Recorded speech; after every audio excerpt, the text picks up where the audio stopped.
जय हिंद. नमस्ते विद्यार्थी आणि प्राध्यापक मित्रांनो. Mister Akshay Bale S P P exam update या यूट्यूब चॅनलमध्ये आपणा सर्वजणांचं स्वागत आहे. आत्ताच्या व्हिडिओमध्ये आपण S Y B Com semester 3च्या मार्केटिंग मॅनेजमेंट फर्स्ट या स्पेशल सब्जेक्टच्या क्वेश्चन पेपरचा फॉर्मॅट आणि काही स्टडी पर्पजसाठी इम्पॉर्टंट क्वेश्चन्स आपल्याला देणार आहे, जे आगामी विंटर एक्झाम 2022साठी विचारले जाण्याची जास्त शक्यता आहे. बघा विद्यार्थी मित्रांनो, आपण वन बाय वन जे काही स्पेशलायझेशनचे सब्जेक्ट्स आहे, जसं की कॉस्टिंग, नंतर आत्ताचा मार्केटिंग, नंतर ॲडमिनिस्ट्रेशन, बँकिंग या विषयाचे देखील आपण सेपरेट क्वेश्चन पेपरचा फॉर्मॅट आणि इम्पॉर्टंट क्वेश्चनचा व्हिडिओ आपण बनवणार आहे. त्यामुळं आपण शेवटपर्यंत हा व्हिडिओ नक्की बघा. आवडल्यास लाईक करा, शेअर करा. जर का आपल्याला अशाच नवनवीन व्हिडिओ बघायचे असतील तर आपण आपल्या या यूट्यूब चॅनलला सबस्क्राईब करायला विसरू नका.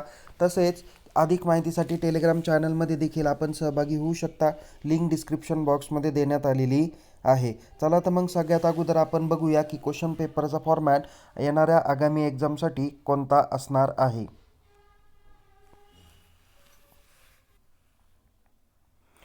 बघा विद्यार्थी मित्रांनो, आपल्याला मार्केटिंग मॅनेजमेंट या स्पेशलायझेशनची जी काही क्वेश्चन पेपर असणार आहे ती 50 मार्काची असणार आहे. म्हणजे 50 मार्कासाठीची ही प्रश्नपत्रिका आपल्याला 2 तास 30 मिनटं या टाईम पिरियड्समध्ये आपल्याला सॉल्व करायची आहे.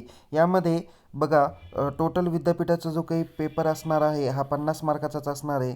म्हणजे विद्यापीठाचा पेपर 50 मार्काचा, कॉलेजचं इंटरनल 30 मार्काचं आणि 20 मार्काचे प्रॅक्टिकल, असे मिळून एकूण 100 मार्कासाठी हा मार्केटिंग मॅनेजमेंट फर्स्ट पेपर असणार आहे. त्यापैकी आपल्याला जी काही आत्ता विद्यापीठाची परीक्षा 50 मार्काची होईल त्यामध्ये पासिंगसाठी तुम्हाला किमान 20 मार्क्स रिक्वायर आहे. 20पेक्षा जास्त जर का मार्क्स तुम्हाला या विषयात पडले तर तुम्ही या विषयात पास असणार आहे. ओके, तर चला तर मग आपण सुरुवात करूया या क्वेश्चन पेपरच्या फॉर्मॅटमध्ये. बघा विद्यार्थी मित्रांनो, ही क्वेश्चन पेपर तुम्हाला मराठी ॲज वेल ॲज इंग्लिश अशा दोन्हीही लँग्वेजमधून बघायला भेटणार आहे. आपल्याला जर वाटलं की हा पेपर इंग्लिशमधून सॉल्व करायचा तर पहिल्या प्रश्नापासून शेवटपर्यंत इंग्लिशच सॉल्व करावा. जर वाटलं की मराठीतून सॉल्व करावा तर पहिल्या प्रश्नापासून तर शेवटपर्यंत तुम्ही मराठीतूनच सॉल्व करायला हवा. बघा, यामध्ये क्वेश्चन पेपरचा फॉर्मॅटसाठी तुम्हाला एकूण 4 प्रश्न दिले जातील. त्यापैकी सगळे प्रश्न हे तुम्हाला कंपल्सरी सॉल्व करायचे आहे. त्यामध्ये क्वेश्चन नंबर 1 हा जो काही आहे त्यामध्ये ए आणि बी असे 2 पार्ट्स आहे. ए पार्ट्समध्ये तुम्हाला फिल इन दी ब्लँक्स म्हणजेच MCQ विचारले जातील. 6 पैकी कोणतेही 5 MCQ तुम्हाला सॉल्व करायचे. त्यासाठी तुम्हाला 5 मार्क्स दिलेले आहे. म्हणजे क्वेश्चन नंबर 1 मध्ये तुम्हाला 5 मार्क्स आहे, तर क्वेश्चन नंबर 1B मध्ये देखील 5 मार्क्स आहे. असे दोन्ही मिळून तुम्हाला टोटल 10 मार्कासाठी क्वेश्चन नंबर 1 हा विचारला जाणारा आहे. ओके, त्यानंतर क्वेश्चन नंबर सेकंड जो काही आहे तर तो तुम्हाला राईट शॉर्ट नोट्स आहे. तुम्हाला एकूण 4 शॉर्ट नोट्स विचारले जातील. त्यापैकी फक्त 2 शॉर्ट नोटची उत्तरं लिहायची आहे. एका शॉर्ट नोटसाठी 5 मार्क्स आहे. 2 शॉर्ट नोटची उत्तरं लिहिली तर तुम्हाला 10 पैकी मार्क्स हे भेटू शकतात. म्हणजे क्वेश्चन नंबर 1ला 10 मार्क्स, क्वेश्चन नंबर सेकंडला 10 मार्क्स, अशा पद्धतीने 20 मार्कांपर्यंतचा आपण क्वेश्चन पेपरचा फॉर्मॅट बघितलेला आहे. त्यानंतर आपण बघूया की क्वेश्चन नंबर 3 त्याच्यामध्ये देखील ए आणि बी पार्ट्स आहे. तर क्वेश्चन नंबर 3 आणि 4 हे बेसिकली ब्रॉड क्वेश्चनला असणार आहे. क्वेश्चन नंबर 3A हा तुम्हाला 8 मार्कासाठी असणार आहे, जो चॅप्टर नंबर 1 वर ब्रॉड क्वेश्चन विचारला जाईल. तर क्वेश्चन नंबर 3B हा तुम्हाला 7 मार्कासाठी विचारला जाईल, जो चॅप्टर नंबर 2 वर ब्रॉड क्वेश्चन विचारला जाणारा आहे. ओके, म्हणजे क्वेश्चन नंबर 3A आणि B मिळून तुम्हाला एकूण 15 मार्क विचारले जातील. त्यानंतर क्वेश्चन नंबर 4 जो काही असणार आहे तर 4मध्ये देखील ए आणि बी असे 2 पार्ट्स आहे. क्वेश्चन नंबर 4A हा तुम्हाला ब्रॉड क्वेश्चन चॅप्टर नंबर 3 वर आधारित राहील. त्यासाठी तुम्हाला 8 मार्क्स असतील. तर क्वेश्चन नंबर 4B हा तुम्हाला चॅप्टर नंबर 4 वर आधारित असेल तर त्यासाठी तुम्हाला 7 मार्क्स असतील. म्हणजे क्वेश्चन नंबर 3 आणि क्वेश्चन नंबर 4 यासाठी 15-15 मार्क्स तुम्हाला विचारले जातील. सो विद्यार्थी मित्रांनो, या पद्धतीने तुम्हाला क्वेश्चन पेपरचा सिंपल फॉर्मॅट असणार आहे. तर यामध्ये तुम्हाला बघा, क्वेश्चन नंबर 1साठी 10 मार्क्स, क्वेश्चन नंबर सेकंडसाठी 10 मार्क्स, क्वेश्चन नंबर 3साठी 15 मार्क्स आणि क्वेश्चन 4साठी 15 मार्क्स असे मिळून एकूण 50 मार्कासाठी ही प्रश्नपत्रिका असणार आहे आणि टाईम तुम्हाला 2 तास 30 मिनिटापर्यंत असणार आहे. तर या पद्धतीने आपण क्वेश्चन पेपरचा फॉर्मॅट बघितला. आता आपण स्टडी पर्पजसाठी काही महत्त्वाचे प्रश्न इंग्लिश आणि मराठी अशा दोन्ही लँग्वेजमधून बघण्याचा प्रयत्न करूया. ओके, बघा विद्यार्थी मित्रांनो, काही मी महत्त्वाचे प्रश्न दिलेले आहे. यातील काही प्रश्न हे पाठीमागच्या याच्यामध्ये विचारलेले होते, त्यामुळं आत्ता परत रिपीट होतील का हे सांगता येत नाही, पण तरीसुद्धा आपण या क्वेश्चनचा अभ्यास करून ठेवायला काही हरकत असणार नाही. सगळ्यात अगोदर आपण काही ब्रॉड क्वेश्चनकडे नजर टाकूया. कोणकोणते ब्रॉड क्वेश्चन विचारले जातील त्याकडे लक्ष देऊया.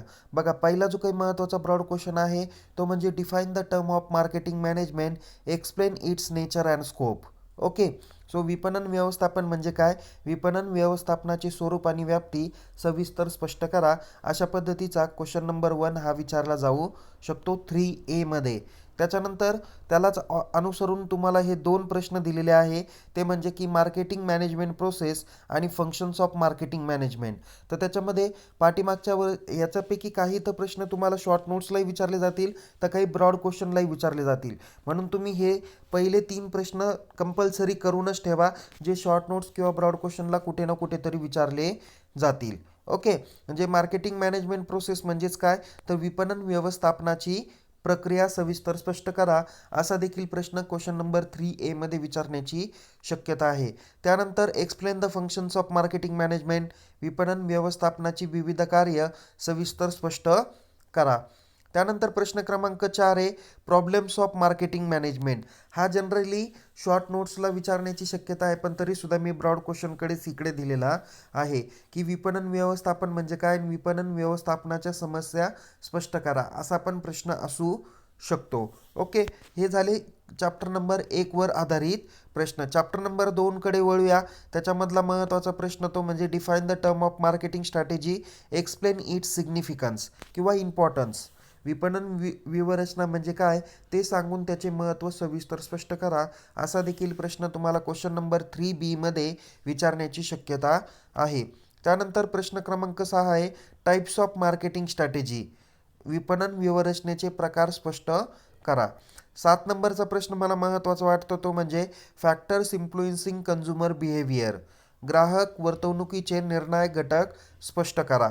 त्यानंतर 8 नंबर आहे इम्पॉर्टन्स ऑफ मार्केटिंग प्लॅनिंग, विपणन नियोजनाचे महत्त्व स्पष्ट करा. हा प्रश्न क्वेश्चन नंबर 4A मध्ये विचारण्याची शक्यता आहे.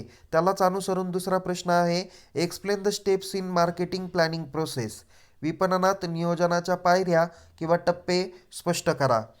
त्यानंतर क्वेश्चन नंबर 10 हा जो काही आहे तो पण तुम्हाला चॅप्टर नंबर 3 वर विचारलेला आहे, तर तो क्वेश्चन नंबर 4A मध्ये विचारण्याची जास्त शक्यता आहे, ज्यामध्ये प्रिन्सिपल्स बिहाइंड सक्सेसफुल प्लॅनिंग, विपणन संदर्भात यशस्वी नियोजनाची तत्वे स्पष्ट करा. कदाचित हा प्रश्न क्वेश्चन नंबर 2 कडे शॉर्ट नोट्सला पण विचारू जाऊ शकतो.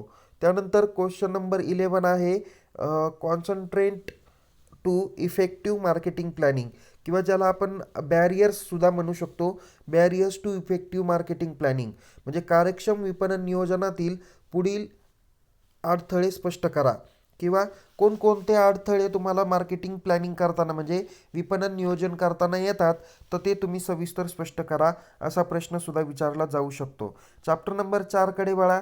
चॅप्टर नंबर 4 साठी म्हणजे क्वेश्चन नंबर 4B ला प्रश्न कोणते विचारले जाऊ शकतात, ते म्हणजे define the term of marketing research, explain objective of marketing research, विपणन संशोधन म्हणजे काय आणि विपणन संशोधनाचे उद्देश सांगा. या पद्धतीचा प्रश्न असू शकतो.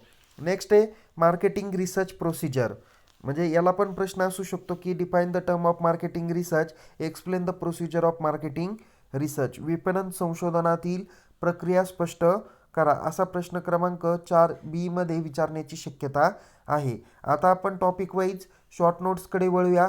जो क्वेश्चन नंबर 2 कडे प्रश्न विचारले जातात त्यामध्ये 1 नंबर शॉर्ट नोट्स आहे कंपोनंट्स ऑफ मार्केटिंग मॅनेजमेंट, विपणन व्यवस्थापनाचे घटक. त्यानंतर दुसरी आहे मार्केटिंग मॅनेजमेंट फिलॉसॉफी म्हणजेच विपणन व्यवस्थापनाचे तत्त्वज्ञान. हा मोस्ट IMP प्रश्न असू शकतो. म्हणजे तुम्ही जास्त कॉन्सन्ट्रेट या क्वेश्चनवर करा. नेक्स्ट आहे मार्केटिंग स्ट्रॅटेजी फॉर्म्युलेशन, विपणन व्यूहरचनेची आखणी, जो चॅप्टर नंबर 2 कडचा प्रश्न आहे. त्यानंतर एम्स ऑफ मार्केटिंग स्ट्रॅटेजी किंवा ऑब्जेक्टिव्ह ऑफ मार्केटिंग स्ट्रॅटेजी असा देखील प्रश्न विचारला जाऊ शकतो. विपणन व्यूहरचनेची ध्येय. त्यानंतर हा एक महत्त्वाचा प्रश्न आहे, बेसिस ऑफ फॉर्म्युलेटिंग मार्केटिंग स्ट्रॅटेजी, विपणन व्यूहरचनेचा आधार किंवा पाया स्पष्ट करा. त्यानंतर कन्झ्युमर बिहेवियर अँड बाईंग मोटिव्ज असा देखील एकत्रित एक प्रश्न विचारला जाऊ शकतो. ग्राहक वर्तवणूक आणि खरेदी प्रेरणा स्पष्ट करा किंवा यांच्यातील दोन्हीतील फरक सुद्धा स्पष्ट करा असा पण प्रश्न असू शकतो. त्यानंतर 8 नंबर दिलेला आहे, इम्पॉर्टन्स ऑफ बाईंग मोटिव्स, खरेदी प्रेरणेचे महत्त्व स्पष्ट करा. त्यानंतर महत्त्वाचा अत्यंत जो चॅप्टर नंबर 3 आधारित आहे तो म्हणजे एलिमेंट्स ऑफ मार्केटिंग प्लॅनिंग, विपणन नियोजनाचे घटक स्पष्ट करा. त्याला और प्रश्न आहे, स्कोप ऑफ मार्केटिंग प्लॅनिंग, विपणन नियोजनाची व्याप्ती. पुढचा आहे जो चॅप्टर नंबर 4 आधारित आहे. यामध्ये खूप सारे प्रश्न विचारण्यासारखे आहे, हे तर डेफिनेटली करून ठेवा. चॅप्टर नंबर 4 हा थोडासा वास्ट आहे, त्याच्यामध्ये खूप प्रश्न विचारण्यासारखे आहे असं मला वाटतं. त्यापैकी सगळ्यात महत्त्वाचा प्रश्न आहे रिसर्च डिझाईन, संशोधन आराखडा. ओके. नंतर 12 नंबर तो पण आहे, distinction between marketing information and marketing research, विपणन माहिती आणि विपणन संशोधनातील फरक स्पष्ट करा. नंतर probability sampling techniques. Okay. Probability non probability sampling techniques आहे, संभाव्य नमुना तंत्र आणि असंभाव्य नमुना तंत्र कोणकोणते आहे. कदाचित तुम्हाला MCQ मध्ये सुद्धा विचारलं जातं की पुढीलपैकी डॅश डॅश हे संभाव्य नमुना तंत्र नाही आहे. ओके. कारण तुम्हाला त्याचे प्रकार दिलेले, सिम्पल, रँडम, नंतर सिस्टेमॅटिक वगैरे. तर जे नाही आहे तर तो पर्याय तुम्हाला सिलेक्ट करा असा पण प्रश्न असू शकतो. त्यानंतर प्रॉब्लेम डेफिनेशन म्हणजे समस्या शोध किंवा निश्चिती. 15 नंबर आहे, सॅम्पलिंग अँड सॅम्पलिंग डिझाईन, जनसंख्या आणि नमुना आराखडा. सॅम्पलिंगला आपण नमुना म्हणतो किंवा जनसंख्या म्हणतो आणि सॅम्पलिंग डिझाईन्सला आपण नमुना आराखडा असं म्हटलं जातं. आणि 16 नंबर दिलेला आहे, डेटा ॲनालिसिस, माहितीचे विश्लेषण. सो एवढ्या पद्धतीने आपण काही ब्रॉड क्वेश्चन आणि शॉर्ट नोट्सकडे नजर टाकलेली आहे. अशाच काही नवीन नवीन माहिती जर का आपल्याला मिळवायच्या असतील तर आपण आपल्या यूट्यूब चॅनलला सबस्क्राईब करा. तसेच आपण अधिक माहितीसाठी टेलिग्राम चॅनलमध्ये सहभागी होऊ शकता. बघा विद्यार्थी मित्रांनो, तुमचा बिझनेस मॅनेजमेंट आणि आणखीन एक पेपर बिझनेस इकॉनॉमिक्स, हे 2 पेपर तुमचे पुढे ढकलण्यात आलेले आहेत. तर त्या पेपरचा जो काही अभ्यास असणार आहे हे मी विंटर एक्झाम 2022च्या संदर्भात सांगत आहे. तर त्याचं क्वेश्चन पेपर आणि काही महत्त्वाचे प्रश्न आपण काहीच दिवसात तुमच्या आपल्या यूट्यूब चॅनलमध्ये इन्क्लूड करणार आहोत. त्यामुळं आपण या यूट्यूब चॅनलला सबस्क्राईब करा. अधिक माहितीसाठी टेलिग्राम चॅनलमध्ये सहभागी व्हा. ही व्हिडिओ यातील माहिती जर का आपल्याला आवडल्यास तिला लाईक करा आणि हा व्हिडिओ आपल्या वर्गातील सर्व मित्रांपर्यंत, इतर महाविद्यालयातील विद्यार्थ्यांपर्यंत देखील पोहोचवण्याचं कार्य करा. निश्चित आपल्याला या व्हिडिओच्या माध्यमातून किमान 70 ते 80% मार्क्स म्हणजे 50पैकी किमान 40 मार्कापेक्षा जास्त मार्क हे निश्चित पडू शकतात. सो या पद्धतीने आपण मार्केटिंग मॅनेजमेंट फर्स्ट या SYBCom सेमिस्टर 3 मधील विषयाच्या क्वेश्चन पेपरचा फॉर्मॅट आपण बघितलेला आहे आणि काही महत्त्वाचे प्रश्न देखील आपण बघितलेले आहे. तर पुन्हा भेटूया एका नवीन विषयासह, नवीन व्हिडिओसह. तोपर्यंत तुम्हाला परीक्षेसाठी खूप खूप शुभेच्छा. Take care. जय हिंद. धन्यवाद.